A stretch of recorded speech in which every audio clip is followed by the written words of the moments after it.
പരിശുദ്ധനാം താതനേ,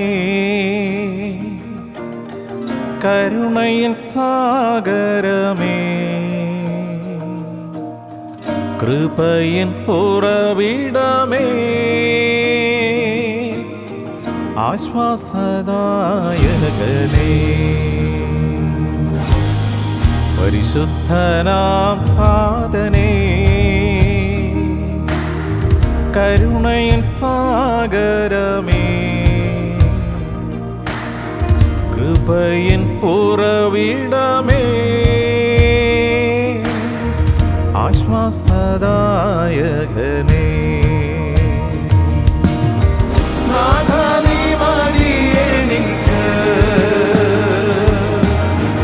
നിൻ കൃപ മതി എനിക്ക്, നാഥാ നീ മതി എനിക്ക്, നിൻ കൃപ മതി എനിക്ക്, ഈ മരുയാത്രയതിൽ തിരുകൃപ മതി എനിക്ക്, ഈ മരുയാത്രയതിൽ തിരുകൃപ മതി എനിക്ക്, ജീവിതയാത്രയതിൽ ഭാരങ്ങളേറിടുമ്പോൾ തളരാതെ ഓടിയിടുവാൻ തിരുകൃപ മതി എനിക്ക്, ജീവിതയാത്രയതിൽ ഭാരങ്ങളേറിടുമ്പോൾ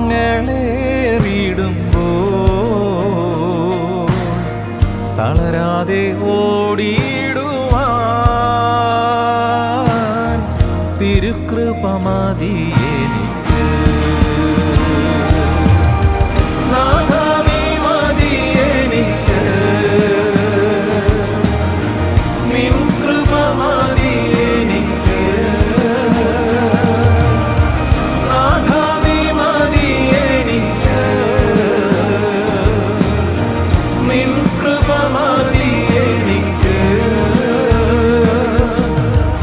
ഈ മരുയാത്രയതിൽ തിരുകൃപ മതി എനിക്ക്, ഈ മരുയാത്രയതിൽ തിരുകൃപ മതി എനിക്ക്.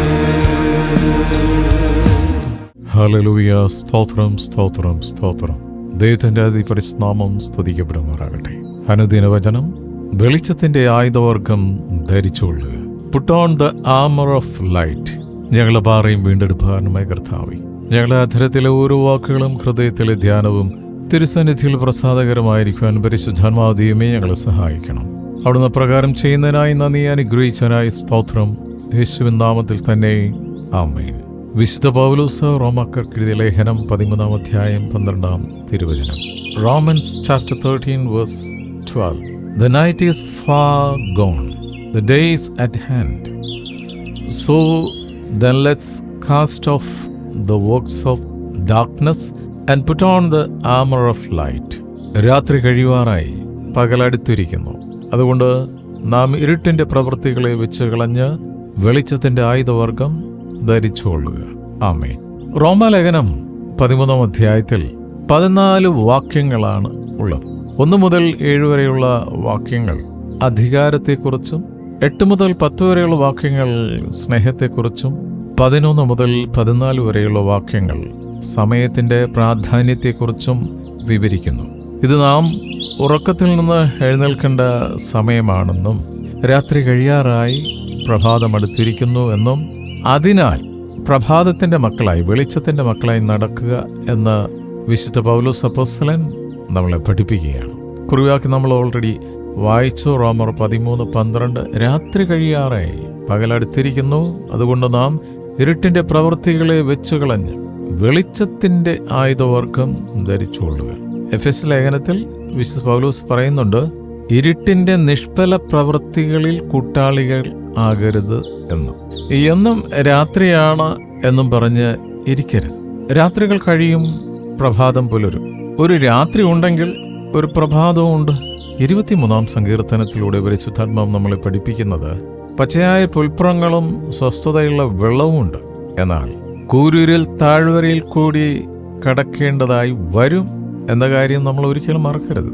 ശത്രുക്കൾ കാണുകയും നിനക്ക് വിരുന്നൊരുക്കുകയും നിന്റെ തലയെ എണ്ണ കൊണ്ട് അഭിഷേകം ചെയ്യുകയും നിന്റെ പാനപാത്രത്തെ നിറഞ്ഞു കവിയിച്ച് നന്മയും കരുണയും നൽകി കർത്താവിൻ്റെ ആലയത്തിൽ ദീർഘകാലം വസിപ്പിക്കുവാൻ യോഗ്യത നൽകുന്ന കർത്താവ് ആയുഷ്കാലം മുഴുവൻ നിന്റെ കൂടെയുണ്ട് എന്ന സത്യം ഒരിക്കലും വിസ്മരിക്കരുത്, മറന്നുപോകരുത്. ഈ രാത്രി സമയം ഭയം നൽകുന്നതാണ്. കാരണം കാട്ടുമൃഗങ്ങൾ രാത്രിയാണ് സഞ്ചരിക്കുക. കാലങ്ങൾ മാറി, ഇപ്പോൾ പകലും സഞ്ചരിച്ചു തുടങ്ങി. പ്രത്യേകിച്ച് കേരളത്തിൽ കാട്ടുമൃഗങ്ങളുടെ ശല്യം വർദ്ധിച്ചുകൊണ്ടേയിരിക്കുകയാണ്. എന്തുകൊണ്ട് ഇപ്രകാരമൊക്കെ സംഭവിക്കുന്നു എന്നുള്ളത് മനുഷ്യൻ തന്നെ ചിന്തിക്കേണ്ട ഒരു കാര്യമാണ്. കാട്ടിൽ വസിക്കാനുള്ളവർ നാട്ടിൽ വസിക്കുന്നു, നാട്ടിൽ വസിക്കാനുള്ളവർ കാട്ടിൽ കയറി വസിക്കുമ്പോഴാണ് പ്രകൃതിയുടെ നിയമം ലംഘിക്കുന്നത്. 104-ാം സങ്കീർത്തനം 20-22 വാക്യങ്ങളിൽ ഇപ്രകാരം പറയുന്നു: നീ ഇരുട്ട് വരുത്തുന്നു, രാത്രി ഉണ്ടാക്കുന്നു. അപ്പോൾ കാട്ടുമൃഗങ്ങൾക്കും സഞ്ചാരം തുടങ്ങുന്നു. സൂര്യൻ ഉദിക്കുമ്പോൾ അവ മടങ്ങുന്നു, തങ്ങളുടെ ഗുഹകളിൽ ചെന്ന് കിടക്കുന്നു. രാത്രിയിൽ കള്ളന്മാരും പിടിച്ചുപറിക്കാരും സഞ്ചരിക്കുന്നു. രാത്രികാലം പാപങ്ങൾ വർദ്ധിക്കുന്നു. ഇത് അന്ത്യകാലമായതുകൊണ്ട് രാത്രിയിലുള്ള കള്ളന്മാരുടെ ശല്യവും പിടിച്ചുപറിക്കാരുടെ പകലുള്ള ശല്യവും അധികമായി വർദ്ധിച്ചുകൊണ്ടിരിക്കുകയാണ്. പ്രത്യേകിച്ച് കേരളത്തിൽ സ്വസ്ഥതയോടെ ജീവിക്കാൻ സാധിക്കാത്ത ഒരവസ്ഥയിലൂടെ നാം കടന്നു പോവുകയാണ്.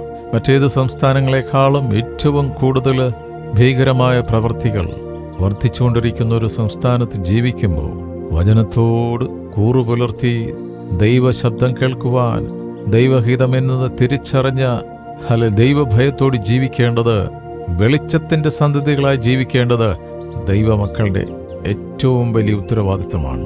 ഇയ്യോബിന്റെ പുസ്തകം 24 അതിൻ്റെ 15-ാമത്തെ വാക്യത്തിൽ വ്യഭിചാരിയുടെ കണ്ണ് അസ്തമയം കാത്തിരിക്കുന്നു, അവൻ മുഖം മറച്ചു നടന്നു, കണ്ണും എന്നെ കാണുകയില്ല എന്ന് പറയുന്നു.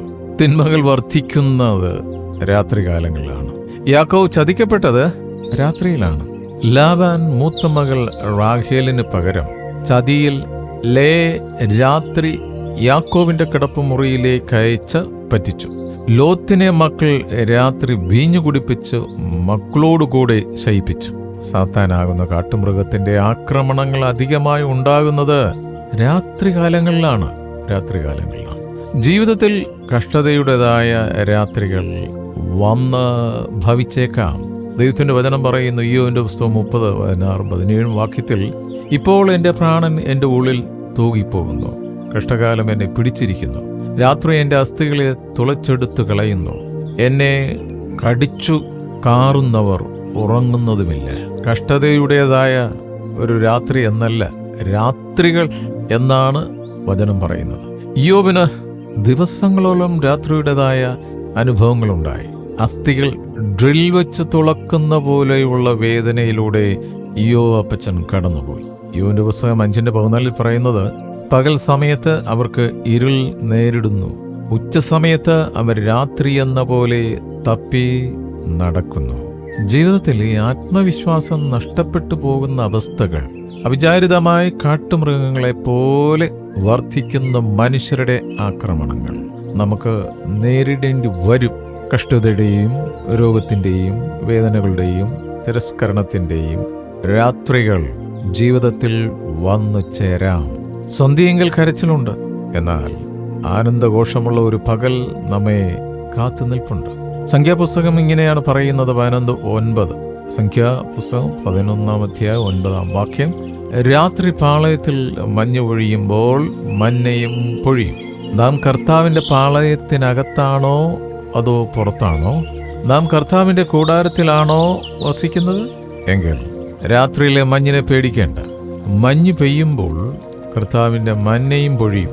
നിന്ദയുടെയും പരിഹാസത്തിൻ്റെയും അപമാനത്തിൻ്റെയും പരാജയത്തിൻ്റെയും മഞ്ഞ് പൊഴിയുമ്പോൾ മറക്കരുത്, തേജസ്സിൻ്റെ മഞ്ഞയും ദൈവം പൊഴിക്കും. ജീവിതത്തിൽ പല പ്രതികൂലങ്ങളാലും വലയുമ്പോൾ വേദനകളുടെ നടുവിൽ കർത്താവ് കൃപയുടെ മന്ന പൊഴിച്ചു തരും, ഒരു സംശയമില്ല. അതിനാൽ ചൂരച്ചെടിയുടെ തണലിൽ നിന്ന് ദൂരയാത്രയ്ക്കായി പുറപ്പെട്ട് ഏലിയാവിനെ പോലെ ദൈവിക ശക്തിയാൽ ധൈര്യവും ബലവും പ്രാപിച്ച് മിസ്രൈമിൽ നിന്ന് കാനാനിലേക്ക് പുറപ്പെട്ട മോശയെപ്പോലെ, മുന്തിരിച്ചക്കിൽ നിന്നും ചാടി പുറപ്പെട്ട ഗിദെയോനെ പോലെ ധൈര്യത്തോടെ എഴുന്നേറ്റ് പ്രകാശിക്കാം. കാരണം നമ്മുടെ പാളയത്തിൽ കൃപയുടെ മന്ന പൊഴിച്ചു തരുന്ന ദൈവം എപ്പോഴും കൂടെയുണ്ട്, എപ്പോഴും കൂടെയുണ്ട്. അതുകൊണ്ട് ഈ രാത്രികൾ തീരും, പ്രഭാതം അരികിലുണ്ട്. ഈ ചിന്തകളാൽ ദൈവം നമ്മളെ അനുഗ്രഹിക്കട്ടെ. നമുക്ക് പ്രാർത്ഥിക്കാം. ഹല്ലേലൂയ. സ്തോത്രം, സ്തോത്രം, സ്തോത്രം, സ്തോത്രം. നിത്യന പരിശ്രമമായ ഞങ്ങളുടെ സ്വർഗീയ പിതാവേ, ഞങ്ങളുടെ ആയുസിന്റെ ഒരു പ്രഭാതം കൂടെ കാണുവാൻ ഞങ്ങളെ ഓരോരുത്തരെയും സഹായിച്ചനായി സ്തോത്രം. കഴിഞ്ഞ രാത്രിയിലെ ഉറക്കത്തിൽ ഉറങ്ങാതെ മയങ്ങാതെ ഞങ്ങളെ കാത്തു പരിപാലിച്ച് തിരുമുഖം കണ്ടുണരുവാൻ അവിടെ ഞങ്ങളെ അനുഗ്രഹിച്ചനായി സ്തോത്രം. ഇന്ന് തിരുവചനം ശ്രവിച്ച ഓരോ മക്കളെയും കുടുംബമായി അനുഗ്രഹിച്ച് പ്രാർത്ഥിക്കുന്നു. ഞങ്ങൾക്ക് തന്നിരിക്കുന്ന ഈ വിശുദ്ധ തെരഞ്ഞെടുപ്പിനായി സ്തോത്രം. പ്രാർത്ഥനാ സഹായം ആവശ്യപ്പെട്ടിരിക്കുന്ന ഓരോ മക്കളെയും പ്രത്യേകമായി സമർപ്പിച്ച് പ്രാർത്ഥിക്കുന്നു. ആകാശമാർഗെ, കരമാർഗെ, ജലമാർഗെ സഞ്ചരിക്കുന്ന ഓരോ മക്കളെ ഓർത്ത് പ്രാർത്ഥിക്കുന്നു. ദൂരത്തും ചാരത്തുമായി ജോലിക്ക് പഠനത്തിനായി പോയിട്ടുള്ള ഞങ്ങളുടെ സഹോദരങ്ങളെ, ബന്ധുമിത്രാദികളെ, മക്കളെ ഈ സമയത്തോർത്ത് പ്രാർത്ഥിക്കുന്നു. അവരായിരിക്കുന്ന ഇടങ്ങളിൽ നിന്റെ ഉള്ളം കയ്യിൽ അവരെ വഹിക്കണമേ. ഹൃദയത്തിൻ്റെ ആഗ്രഹങ്ങൾ അറിഞ്ഞ് മക്കളെ മാനിക്കണമേ കർത്താവേ. അവിടെ ഞങ്ങളുടെ വയലുകളെ അനുഗ്രഹിച്ചിരിക്കുക സ്തോത്രം. ഓഫീസുകളെ അനുഗ്രഹിച്ചതിനായി നന്ദി. ഞങ്ങളുടെ ബിസിനസ്സിൻ്റെ അതിരുകളെ വിശാലമാക്കുന്നതിനായി സ്തോത്രം ചെയ്യുന്നു കർത്താവേ. ഞങ്ങളുടെ തലമുറകളെ ഓർത്ത് പ്രാർത്ഥിക്കുന്നു. സ്കൂളും കോളേജും പഠിക്കുന്ന കുഞ്ഞുങ്ങളെ ഓർത്ത് പ്രാർത്ഥിക്കുന്ന കാലഘട്ടത്തിൻ്റെ ദുഷ്ടശക്തിയുടെ ആക്രമണങ്ങളിൽ നിന്ന് പ്രലോഭനങ്ങളെ തിരിച്ചറിയാനുള്ള പരിജ്ഞാനം മക്കളുടെ മേൽ പകരണമെന്ന് പ്രാർത്ഥിക്കുന്നു. ഒരിക്കൽ കൂടി ഇന്നത്തെ ദിനത്തിനായി സ്തോത്രം ചെയ്യുന്നു. ഞങ്ങളെ എല്ലാ പ്രവൃത്തികളെയും അവിടുന്ന് അനുഗ്രഹിച്ചിരിക്കാൻ നന്ദി പറയുന്നു. പ്രാർത്ഥനയും യാചനയും കേട്ടിരിക്കുക സ്തോത്രപ്പ യേശുവിൻ നാമത്തിൽ തന്നെ. ആമേൻ, ആമേൻ, ആമേൻ.